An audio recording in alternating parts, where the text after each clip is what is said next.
हमें दिखाई नहीं देते। उनसे बोलो हमारी तरफ भी आए सब। तो दिखाई तो ठीक देता है, है पर उतनी ज्यादा नहीं होती। ठीक है, ठीक है, ओके। अभी तक हमने पढ़ा था, चैप्टर खत्म किया था, कौन सा चैप्टर खत्म किया था अभी?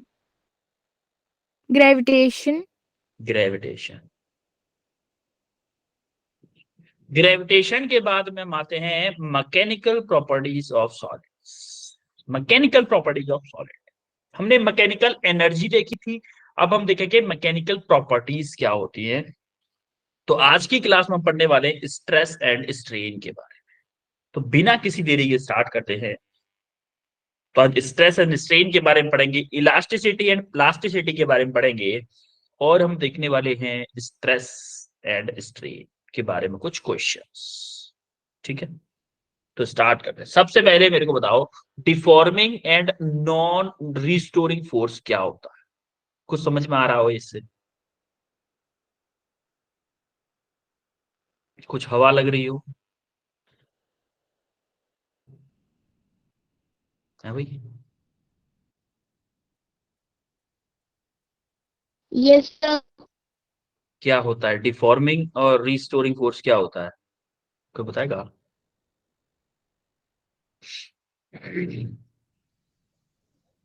डिफॉर्मिंग फोर्स क्या होता है?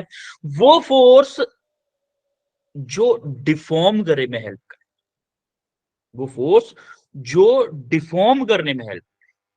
डिफॉर्म मतलब, डिफॉर्म मतलब जैसे मैं इस पेन को ऐसे मोड़ू और पेन मेरा ऐसे मुड़ जाए। अब पेन को छोड़ो, इसको देखते हैं। ये जो एग्जांपल दिया हुआ, क्या ये बंदा जब कूद रहा है, जैसे मान लो इनिशियली ये जो मान लो, इसको बोल देते हैं हम, बोल देते हैं, क्या बोलते हैं इसको, एक शीट बोल दूं। शीट है मान लो कोई। तो ये शीट इनिशियली मेरी स्ट्रेट है, ऐसे है प्लेन। प्लेन है। इसके ऊपर ये एक फोर्स लगा। ये इस फोर्स की वजह से, जो फोर्स कितना है, वेट के इक्वल है। इस फोर्स की वजह से क्या ये सीट कुछ ऐसे हो जा रही है? हो रही है कि यस नहीं हो रही है? सर। हो रही है ना। लेकिन जैसे ही ये हट जा रहा है, क्या शीट फिर से ऐसे हो जा रही है? यस फ्लैट हो जा सर। रही है फिर से? कैसे? कैसे हो रही है भाई? कौन कर रहा है इसको दोबारा से flat? Restoring force. Restoring force. तो अगर मैं बोलूं कि ये वेट क्या है आपका, डिफॉर्मिंग फोर्स है। ये वेट क्या है आपका, डिफॉर्मिंग फोर्स है। और यहां से इसके अंदर इंटरनल फोर्स एक अप्लाई होगा, जो कि इस डायरेक्शन में लग रहा होगा। इस फोर्स को मैं क्या बोलूंगा, रीस्टोरिंग।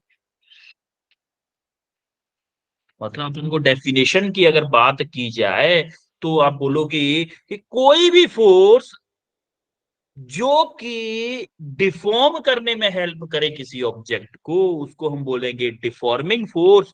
और कोई भी फोर्स जो किसी ऑब्जेक्ट की ओरिजिनल शेप में आने के लिए हेल्प करता है, उस फोर्स को मैं बोलूंगा रीस्टोरिंग फोर्स।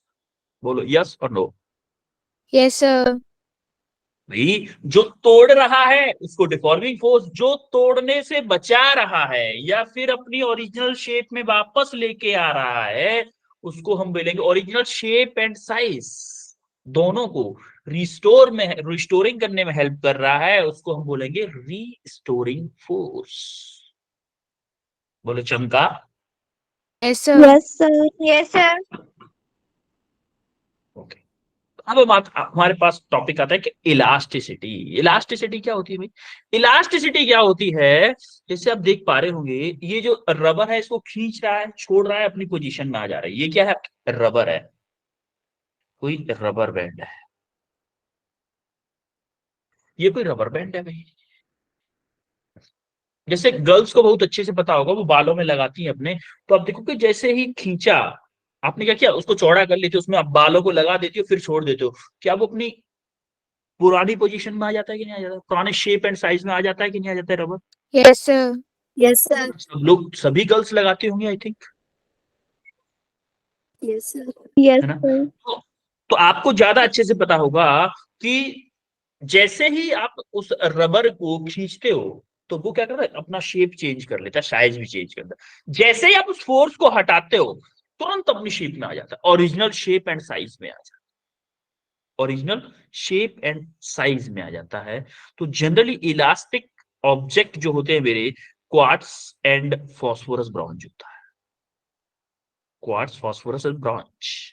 लेकिन हम जो परफेक्टली इलास्टिक बॉडी की बात करूं, तो परफेक्टली इलास्टिक बॉडी क्या होती है, उनमें थोड़ा बहुत डिफॉर्मेशन रह जाता है। जैसे कि अगर मैंने इनकी लेंथ को 5 सेंटीमीटर से 7 सेंटीमीटर किया, तो जब मैं छोड़ रहा हूं रिस्टोरिंग फोर्स को, तो 5.0000001 सेंटीमीटर उसकी लेंथ बच जाएगी, quartz and phosphorus and bronze की।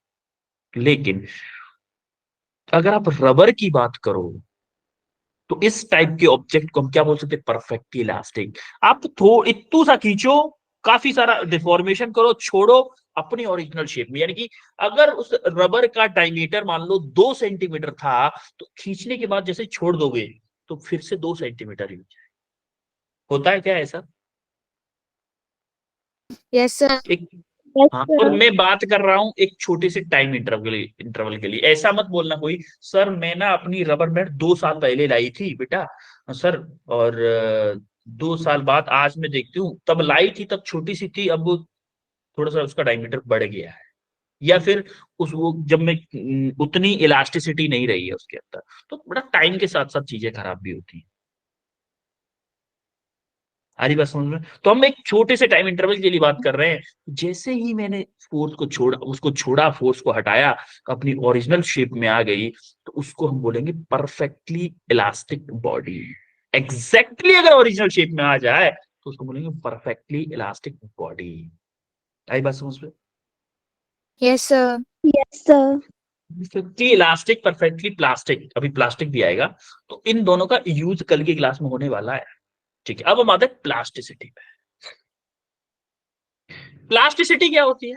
प्लास्टिसिटी वो होती है कि इलास्टिसिटी का उल्टा, इलास्टिसिटी का उल्टा मान लो कि इलास्टिसिटी में क्या हो रहा था कि हम रिस्टोरिंग फोर्स को हटा रहे थे, अपनी ओरिजिनल शेप में आ जा रही थी, ऑब्जेक्ट ओरिजिनल शेप में आ जा रहा था।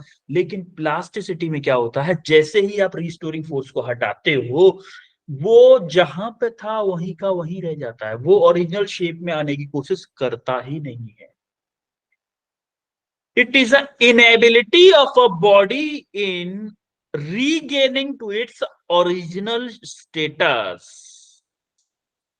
किसी ऑब्जेक्ट की ओरिजिनल शेप एंड साइज में न आने की कैपेसिटी या फिर न आने की एबिलिटी को ही हम क्या बोलते हैं, प्लास्टिसिटी बोलते हैं। जैसे फॉर एग्जांपल मैं बोलूं कि आपने क्या किया, घर पे एग्जांपल देखते हैं, कीचड़ बारिश का क्या इंतजार करोगे, बारिश एक परफेक्टली इलास्टिक होता है वैसे। अभी मैं थोड़ा सा इलास्टिक, वैक्स और मड, वैक्स और मड। आप देखोगे मिट्टी जो होती है ना, मिट्टी का एक लड्डू बनाओ, या फिर आटे का ले लो, मिट्टी कहाँ हाथ गंदे करोगे। आपके घर में खाना बन रहा होगा, बन रहा होगा ना, अभी तो मम्मा बना रही होंगी, आप क्लास ले रहे हो, क्लास के बाद खाओगे। Yes, sir. Yes, sir. कुछ लोग तो खा के बैठे हैं, सर हम तो खा के बैठे हैं, सर्दियां हैं, ज्यादा लेट नहीं करते, खा पी के क्लास लेते हैं। क्योंकि हमने सुना है भूखे भजन न होए गोपाला, कि भूख में क्लास नहीं ली जाती हमसे। ऐसा तो देखो, तो उस आटे को देखना, उस आटा जब लगा हुआ रखा है तो आटे में एक उंगली डाल दे, लेकिन हाथ साफ कर लेना पहले ही, वरना मम्मी आपका एक्सपेरिमेंट, प्लास्टिसिटी के चक्कर में आपकी प्लास्टिसिटी बिगाड़ देंगी मम्मी। इसलिए हाथ साफ कर लेना, मम्मा से पहले ही बोल देना, मम्मा मैं एक एक्सपेरिमेंट कर रही हूँ, मेरे को डिस्टर्ब नहीं करने का, कर रही हूँ या कर रहा हूँ। तो आप जैसे ही उसमें उंगली डालोगे आटे में, तो उंगली डालने के बाद तो आपको थोड़ा सा फोर्स लगाना पड़ेगा उसको दबाने के लिए, ठीक है, लगा दिया। फिर आप जैसे उंगली निकाल लोगे, तो आप देखोगे जो शेप आपकी उंगली की थी उससे थोड़ा सा रीगेन करने की कोशिश की थी, उंगली वाले एरिया को थोड़ा सा भरने की कोशिश की थी आटे ने, लेकिन पूरा भर नहीं पाया। हरी बात समझ में? Yes, Yes, sir. sir. घर पे देखिएगा, तो थोड़ा सा भरने की कोशिश की, तो वो परफेक्टली इलास्टिक नहीं हुआ। एक्चुअली वो इलास्टिक हुआ, लेकिन परफेक्टली नहीं हुआ, क्योंकि थोड़ा सा रीगेन करने की कोशिश कर रहा है। परफेक्टली इलास्टिक किसको बोलते हैं, कि जिस जगह पे छोड़ दिया एग्जैक्टली उसी जगह पे, जैसे मड की बात करें, बारिश हो जाए तो जो हम चल के जाते हैं हमारे पैरों के निशान बन जाते हैं, एक्चुअली में पैर का निशान जब आप बन जाए, आपने कहीं पे कीचड़ में पैर रखा, पैर रखने के बाद पैर उठा लो, थोड़ी देर बाद फिर से पैर रखोगे ना, तो आपके साइज जो था आपका थोड़ा सा छोटा हो जाएगा, वो थोड़ा सा छोटा होगा, ज्यादा नहीं, थोड़ा सा छोटा हो जाएगा। पैर का निशान जो था आपका पैर द्वारा रखोगे फिर से थोड़ा सा चौड़ा हो जाएगा। तो वो थोड़ा सा रिगेन करने की कोशिश कर, एक्चुअली परफेक्टली प्लास्टिक बॉडी तो नहीं होती जनरली, हम वो अलग प्रॉपर्टी में आ जाती है, ब्रिटलनेस में आ जाती है परफेक्टली प्लास्टिक। लेकिन आप इन्हीं को, मड को और आप वैक्स को और आटे को परफेक्टली प्लास्टिक बोल सकते, क्लोज टू परफेक्टली प्लास्टिक है, तो हम परफेक्टली प्लास्टिक उनको बोल सकते हैं। कि अपनी शेप एंड साइज में आने की कोशिश बिल्कुल भी ना करे, उनको हम क्या बोलते हैं, परफेक्टली प्लास्टिक बॉडी या फिर प्लास्टिसिटी। वो प्रॉपर्टी उस ऑब्जेक्ट की क्या होती है, प्लास्टिसिटी बोलते हैं उसको। यस और no? Yes, Yes, sir. sir. Yes, sir. तो ये इलास्टिक बिहेवियर हमारे ऑब्जेक्ट्स के, सॉलिड्स के साथ में होता क्यों भाई? तो ये एक इमेजिनरी कंसेप्ट है, पहली बात बता दूं मैं आपको, ये एक imaginary concept, imaginary concept. Imaginary concept का मतलब है कि आप किसी को अगर कोई बोले कि जो हमारे सॉलिड हैं उनके अंदर इलास्टिक बिहेवियर जो होता है वो क्यों होता है, तो spring ball model, spring ball model का मतलब है ये एक इमेजिनरी मॉडल है। आप इसको ये नहीं मानो, बोलोगे किसी से भी कि सर एक्चुअली में क्या होता है ना, हमारे एटम्स के बीच में ना स्प्रिंग लगी हुई होती है, हम ऐसा इमेजिनेशन में लाते हैं, हम ऐसा इमेजिन करते हैं कि जो हमारा एटम्स है, हमारे एटम्स है, उनके बीच में स्प्रिंग्स लगी हुई होंगी। और अगर हम एक एटम को दूर करते हैं, मतलब डिफॉर्म करते हैं किसी ऑब्जेक्ट को, तो वहां से एक रीस्टोरिंग फोर्स आता है, क्योंकि रीस्टोरिंग फोर्स कहीं से तो आ रहा होगा। यस और नो? भाई कहीं से तो restoring force Yes, sir. Yes, sir.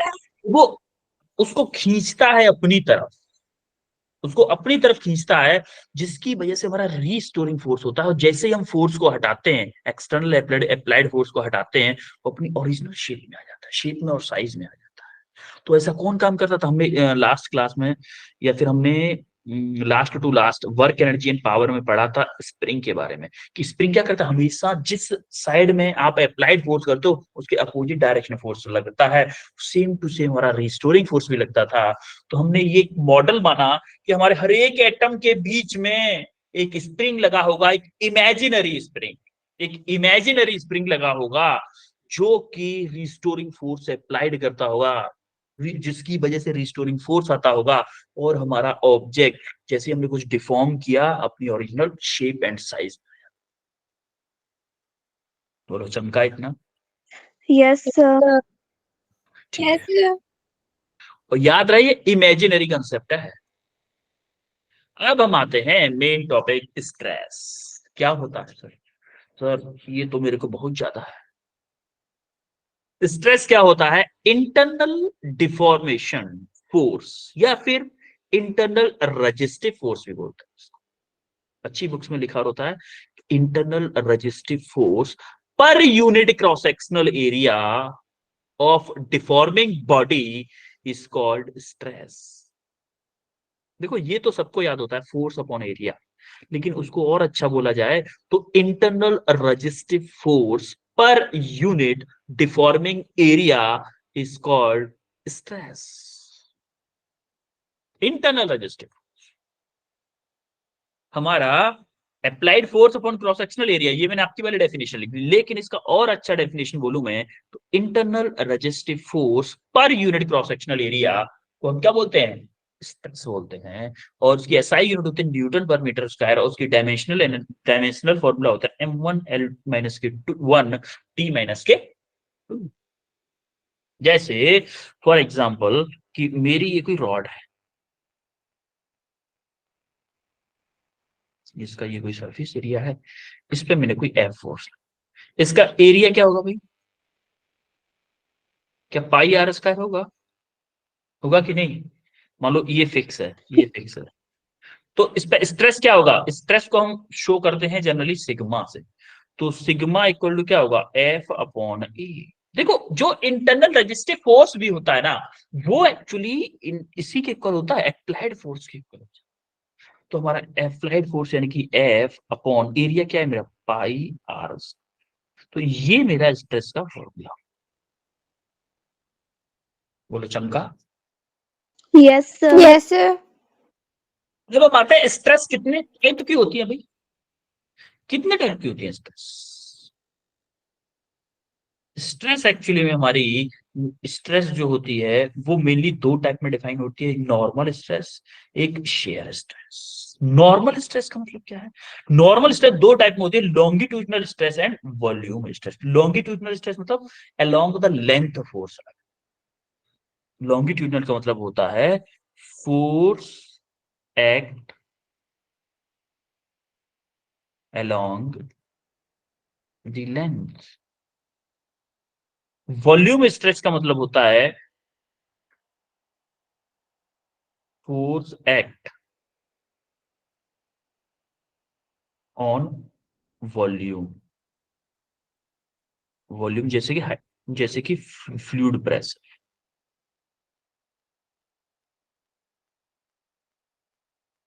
या फिर फ्लूइड फोर्स हो।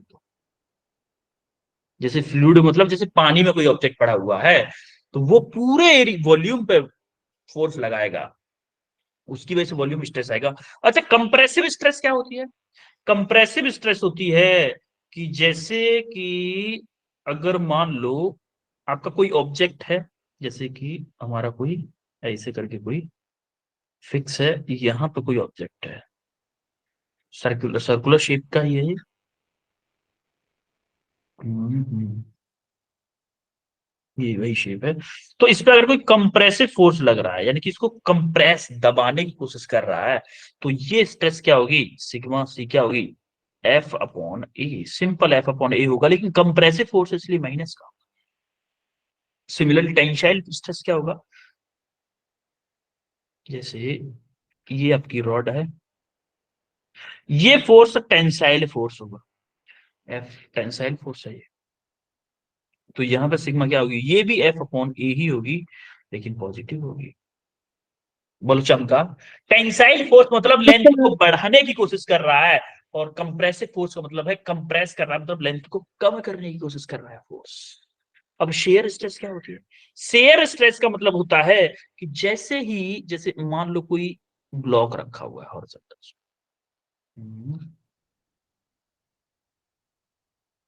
जैसे इसको ब्लॉक रखा हुआ है, यहां पे कोई फोर्स लग रहा है टच करता हुआ, तो ये फाइनल में कैसे हो जाएगा, कैसे हो जाएगा? तो ये ब्लॉक एक्चुअली में ऐसे,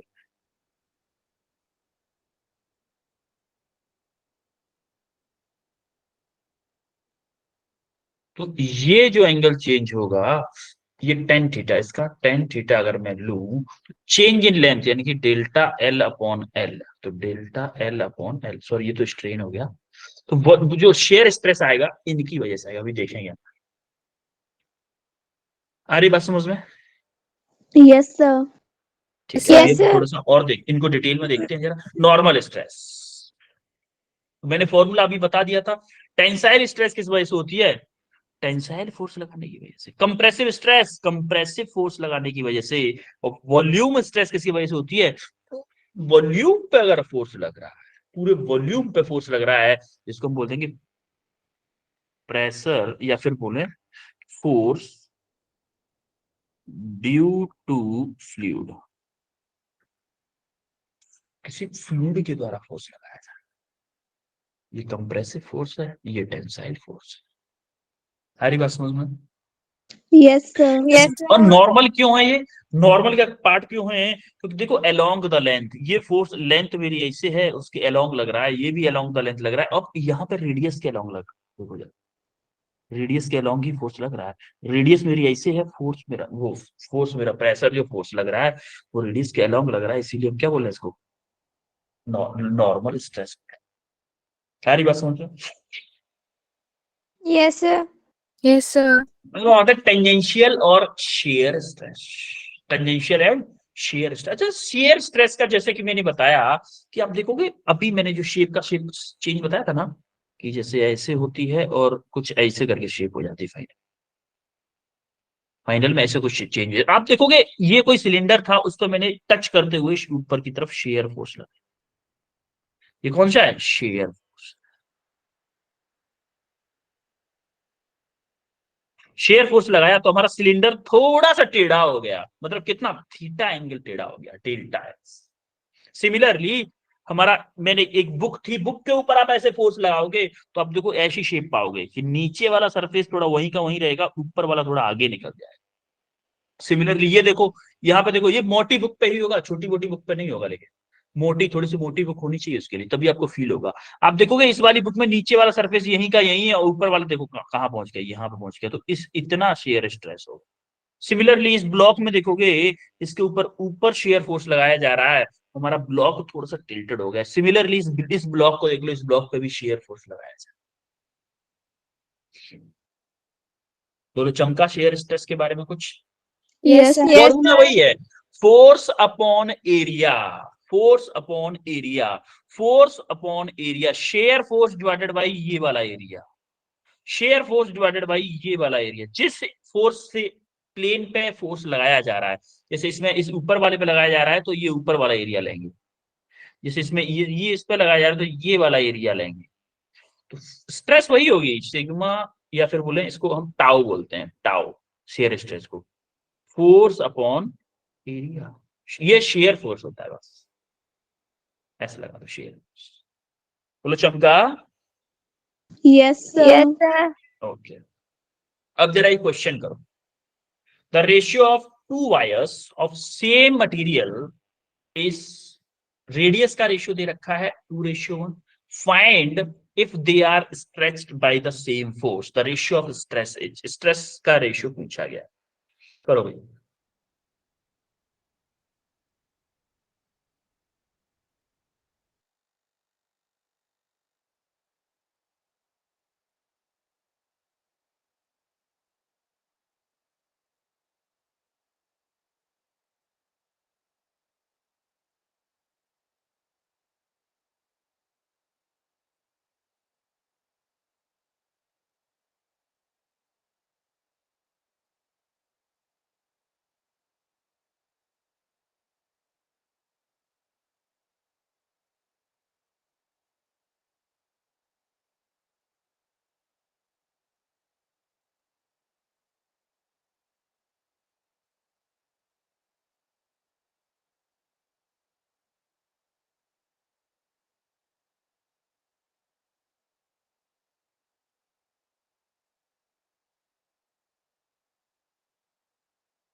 ओनली एक बच्चे का आंसर आया अभी, दीक्षा।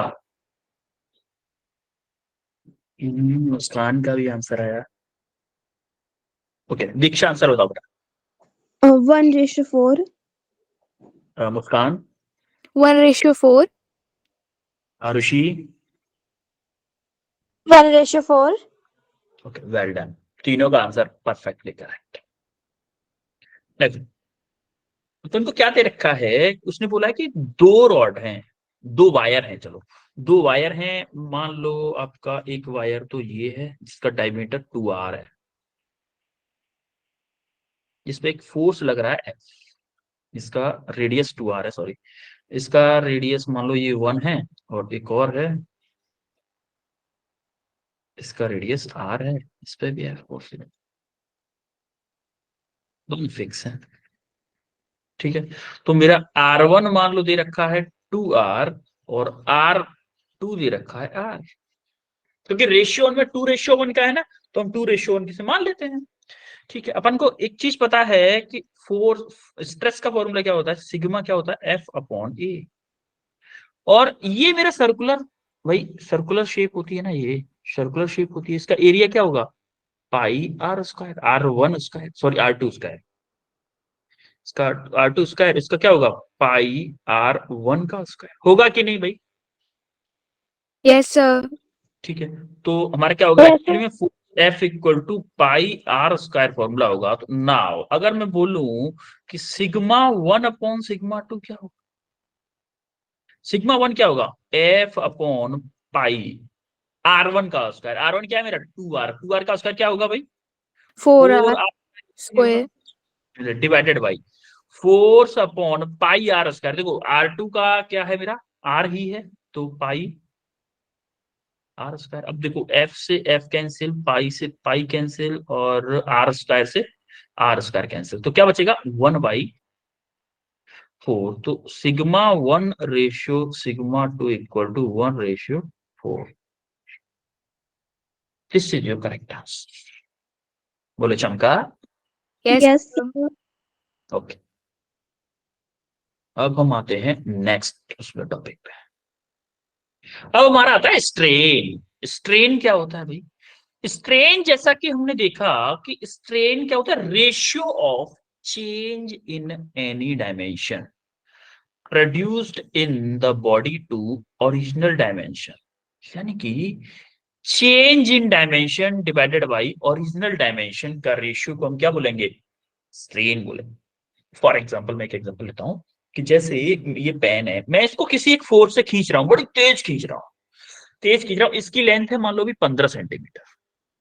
जब मैं फोर्स लगा रहा हूं या फिर इसको कंप्रेस कर रहा हूं, चलो लेते हैं, या कंप्रेस कर रहा हूं, तो जब मैंने फोर्स को हटा दिया और इसकी लेंथ मान लो थोड़ी सी बढ़ गई, जब मैंने खींचा तो थोड़ी सी, मान लो अभी 15 सेंटीमीटर है, 15.1 सेंटीमीटर हो गई, तो चेंज कितना हुआ लेंथ में, 0.1 सेंटीमीटर का हुआ कि Yes, नहीं। sir. तो change in length divided by original length, 0.1 divided by 15 क्या होगा, स्ट्रेन होगा। सारी बात समझ लो, Yes, sir. यानी कि किसी भी डायमेंशन में हो, सेम टू सेम हमारी स्ट्रेन भी आएंगी, लॉन्गिट्यूडनल स्ट्रेन, लेटरल, लॉन्गिट्यूडनल में वॉल्यूमेट्रिक स्ट्रेन, इस तरह की स्ट्रेन्स भी आएंगी। तो change in dimension divided by original dimension क्या होता है, मेरा स्ट्रेन होता है। अगर मैं वॉल्यूमेट्रिक स्ट्रेन की बात करूंगा, change in volume divided by original volume क्या होगा, मेरा वॉल्यूमेट्रिक स्ट्रेन होगी। जिस वर्ड के आगे स्ट्रेन लग गया, मतलब change in dimension divided by original dimension.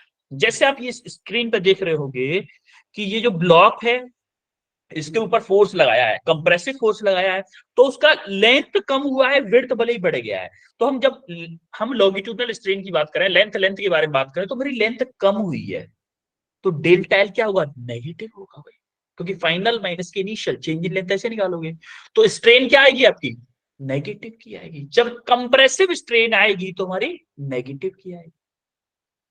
अरे कंप्रेसिव स्ट्रेस भी तो नेगेटिव आई थी कि नहीं।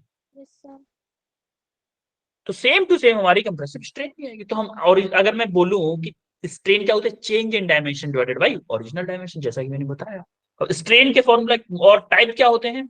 आपकी टाइप्स ऑफ स्ट्रेन होती है longitudinal strain, volumetric strain and shear strain. अब लॉन्गिट्यूडनल स्ट्रेन दो टाइप की होती है, टेंसाइल स्ट्रेन एंड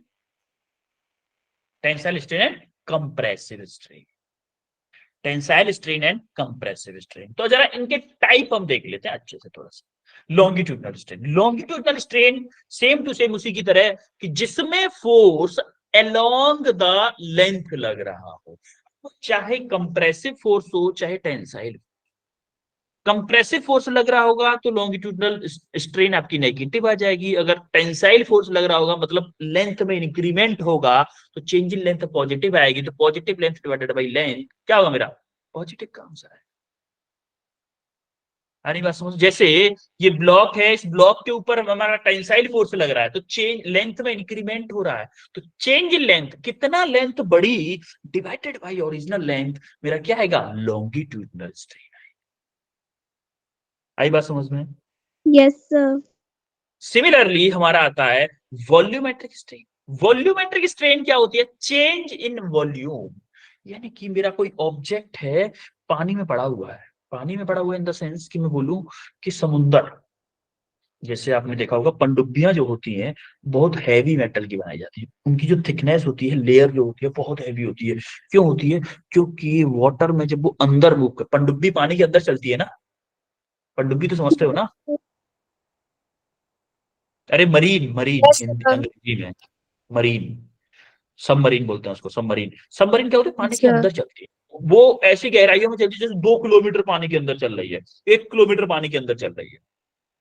अभी हम फ्लूइड प्रेशर को पढ़ने वाले हैं, इससे अगले वाले जो हमारा चैप्टर आएगा कि मैकेनिकल प्रॉपर्टीज ऑफ फ्लूइड। इसके बाद में चैप्टर होगा मैकेनिकल प्रॉपर्टीज ऑफ फ्लूइड होगा। तो उसमें हम क्या पढ़ेंगे कि जो भी हम चीजें पढ़ रहे थे, मतलब जो भी हम यहाँ पे फ्लूइड प्रेशर के बारे में थोड़ा सा वहां पढ़ेंगे। फ्लूइड प्रेशर होता है रो जी एच, जितना ज्यादा गहराई में आप उतरोगे उतना ज्यादा फ्लूइड प्रेशर होगा। तो फ्लूइड क्या करता है? हमारे ऊपर प्रेशर अप्लाई करता है, प्रेशर अप्लाई करता है तो भैया जब जो सरफेस एरिया है उस प्रेशर में सरफेस एरिया का डिवाइड कर दो, हमारा फोर्स बन जाएगा। फोर्स बन जाएगा, सॉरी, प्रेशर में सरफेस एरिया का मल्टीप्लाई करने पर फोर्स बनेगा, क्योंकि F P equal to F upon A होता है ना, एफ अपॉन ए का मल्टीप्लाई कर दो फोर्स बन जाएगा। उसको फोर्स, वो फोर्स क्या करेगा? उसको कंप्रेस करने की कोशिश करेगा, कंप्रेस करने को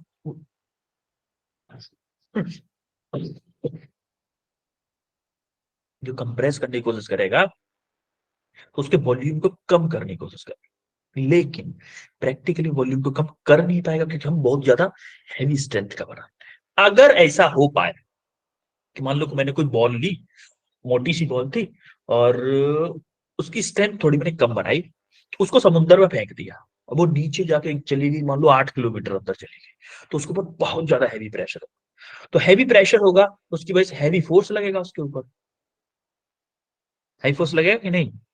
Yes, sir. Yes, sir. जैसे ही हैवी फोर्स लगेगा तो क्या होगा? हैवी फोर्स लग रहा है तो वो फोर्स क्या करेगा? उसको कंप्रेस करने की कोशिश, कंप्रेस मतलब जैसे ही कंप्रेस करेगा वॉल्यूम को कम करने की कोशिश करेगा। अगर वॉल्यूम को कम करने की कोशिश करेगा तो क्या होगा? वॉल्यूम मान लो हमारा कम हुआ डेल्टा वी, तो जो वॉल्यूमेट्रिक स्ट्रेन होती है change in volume divided by original volume, क्या बोलते हैं? Volumetric strain. बोलो चमका। Yes, sir. Yes, sir. ठीक है। अब हमारा थर्ड पे आता है लेटरल स्ट्रेन, तो शेयर स्ट्रेन, लेटरल स्ट्रेन बोल रहा हूं, शेयर स्ट्रेन। शेयर स्ट्रेन क्या होती है? Shear strain same to same होती है, जैसे हमने शेयर स्ट्रेस देखा था, हम एक शेयर फोर्स लगाते हैं। शेयर फोर्स लगाने की वजह से हमारा जो पैरेलल सरफेसेस थे, जैसे ई एच और ए बी हमारे पैरेलल सरफेस थे, ये पैरेलल सरफेसेस के बीच में कितना डिस्प्लेसमेंट हुआ? जैसे कि ये जो ई ए था, ई पॉइंट पहुंच गया स्लाइड होने के बाद में ई डैश पे, एच पॉइंट पहुंच गया स्लाइड होने के बाद में एच डैश पे, तो हमारा डिस्प्लेसमेंट कितना हुआ है? डेल्टा एल हुआ है डेल्टा एल। Yes, sir. बोलो, डेल्टा एल हुआ है। तो जो displacement delta L upon L, या फिर बोलो टेन थीटा ले लो, ये थीटा है, टेन ले लो, टेन क्या होगा, परपेंडिकुलर अपॉन बेस, तो ये परपेंडिकुलर हुआ डिवाइडेड बाय बेस, तो परपेंडिकुलर या फिर बोले relative displacement between two parallel faces, ये पैरेलल है इसके, इन दोनों के बीच में रिलेटिव डिस्प्लेसमेंट कितना हुआ, delta L upon L, relative displacement between two parallel planes divided by distance between parallel planes, उसको हम क्या बोलते हैं, शेयर स्ट्रेन बोलते हैं। बोलो चमका। Yes, sir. कोई दिक्कत किसी को?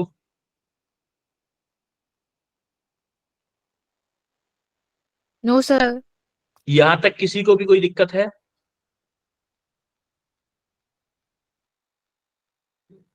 No, No, sir. sir. All clear है सबको? Yes, sir. Yes, sir. ठीक है, ऑल क्लियर है, तो फिर अपन एक काम, अब आज हमने क्या क्या पढ़ा यार, आप मेरे को बताओ। सबसे पहले क्या पढ़ा था हमने? Deforming force. Forming and restoring force. Deforming and restoring force. आज थोड़ा सा जल्दी छूट जाओगे आप। Deforming and restoring force, deforming force क्या था?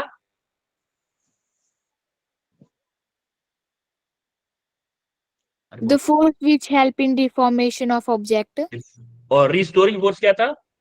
The force which help in restoring the original state of object. Yes, exactly correct बोला आपने। सेकंड पे हमने क्या पढ़ा था बेटा? Elasticity. इलास्टिसिटी। इलास्टिसिटी क्या था, बताएगा कोई? इलास्टिसिटी क्या था? अरे जरूरी नहीं कि इंग्लिश की डेफिनेशन में ही बताओ, आप सिंपल भी बता सकते हो, सिंपल जो आपको समझ में आया उस लैंग्वेज में बता दो। भोजपुरी में, कन्नड़ा में, तमिल मेरे को समझ में आती और कन्नड़ समझ में नहीं आती, इंग्लिश में बता दो, हिंदी में बता दो, जो मेरे को समझ में आती है। बाकी में अगर आप बताओगे मेरे को समझ में नहीं आएगा, क्योंकि हिमाचल में हिंदी बोली जाती है ना।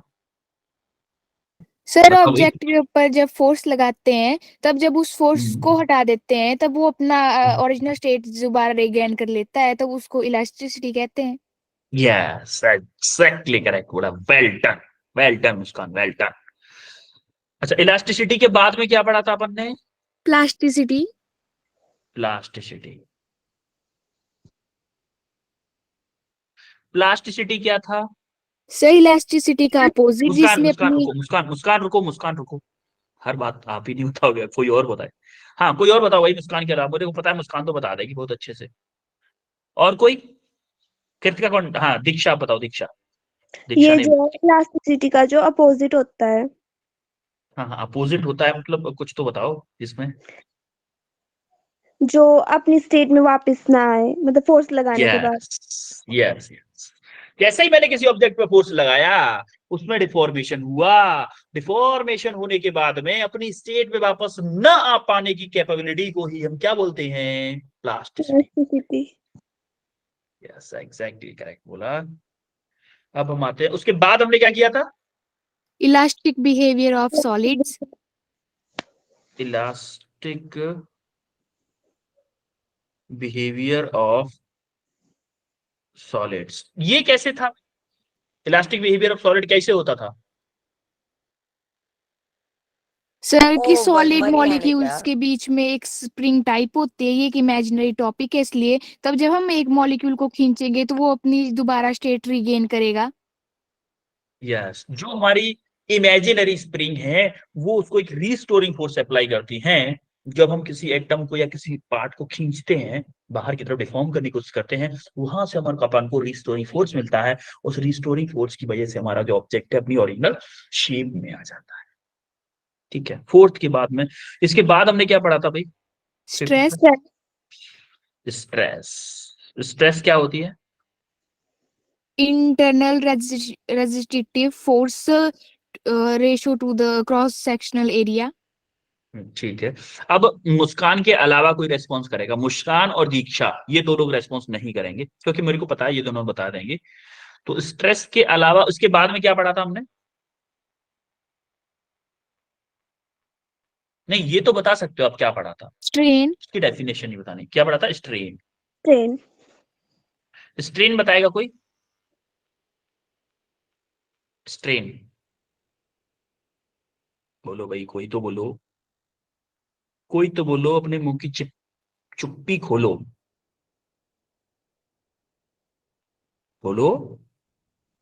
Sir, change in length by original length. Yes yes, या फिर आप बोल सकते हो, यहां पे मैंने लॉन्गिट्यूडनल नहीं बोला है, तो change in dimension divided by original dimension को सर हम स्ट्रेन बोलते हैं। ठीक है, सिक्स्थ हो गया। अब सेवेंथ, इसके बाद में क्या पढ़ा था हमने?